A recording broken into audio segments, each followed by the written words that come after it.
Hello, welcome to my YouTube of Imagine Wellness. I'm Dr. Patty Ann Ford, and I'm coming to you today from the car. Excuse the shakiness. Okay, here we go. We're still. I want to ask you, how is your body image? What does that even mean? How is the relationship you have with your body? How do you treat it?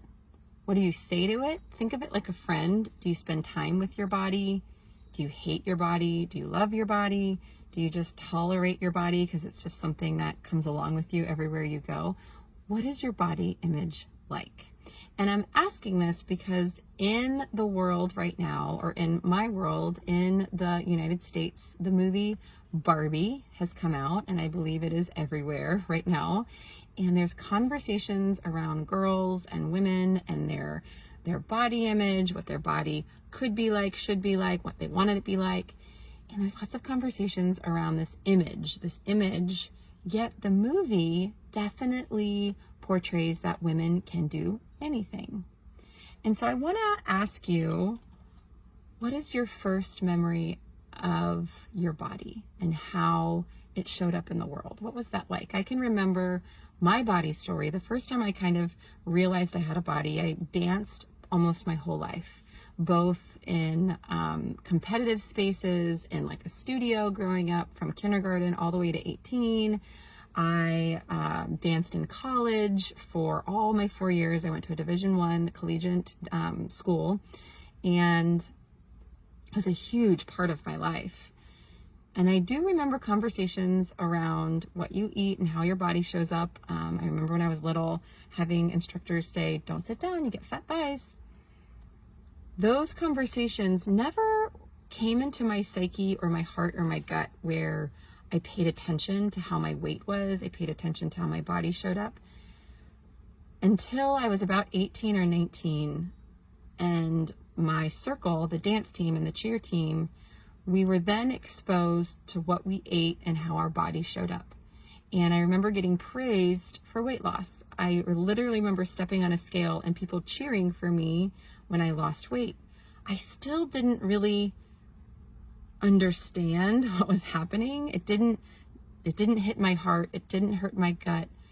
It didn't traumatize me, but I did understand on my body is going to look different in different outfits as I'm dancing in front of crowds up to 60, 80,000 people. And I did understand the difference between if I eat certain foods, my body is going to show up in a different way. So I was able to navigate eating in such a way where I could manipulate my body. After college, I didn't have the demands of a collegiate dance team, so I didn't need to eat in that certain way. And my body showed up differently. And I remember navigating that as I got older and into my 20s. And I definitely paid attention to how my body showed up because I was treated much differently when I had a different body in college. But I will say there was a difference between my worth as a person and my body. I was able to keep the two separated, and for lots of different factors. As I started to navigate eating disorders, as I started to navigate the clinical treatment of them, I realized that sometimes women or men take their body image and their worth as a person and they combine the two.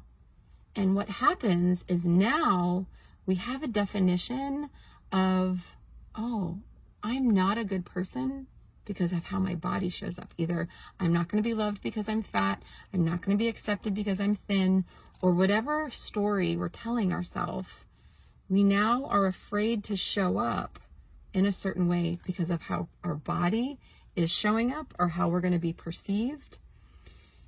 And now as I'm navigating both personally and professionally in the world of my body, I'm now navigating a really heavy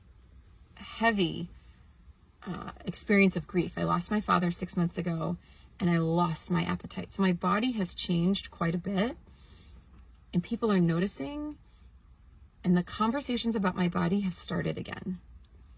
And it's been fascinating to kind of step outside and watch these conversations happen, experience them but also I'm able to introspectively internalize that my worth is separate than my body. And as I've treated people with eating disorders in the last 10 years, I've worked with people and their body and food the last 20 years.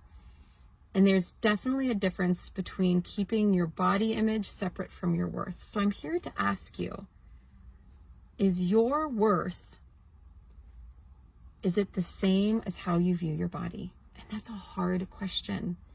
Meaning, did someone tell you as you were navigating your worth and your definition that you had to be a certain way in order to be loved?